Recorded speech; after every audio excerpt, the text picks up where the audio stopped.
Hey guys, and welcome to this video. In this video we want to find the value of this expression. We have here 80 minus 100 divided by 2. Are you ready to solve? Let's go ahead and get started. 80 minus 100 gives us negative 20, and negative 20 divided by 2. Negative 20 divided by 2 equals negative 10. But this answer is not correct.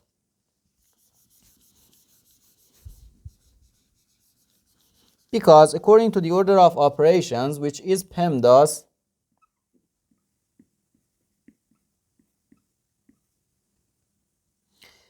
the division comes before subtraction. The division D comes before subtraction S.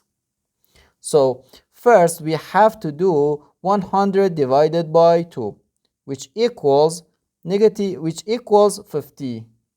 So 80 minus 50, and 80 minus 50 equals 30.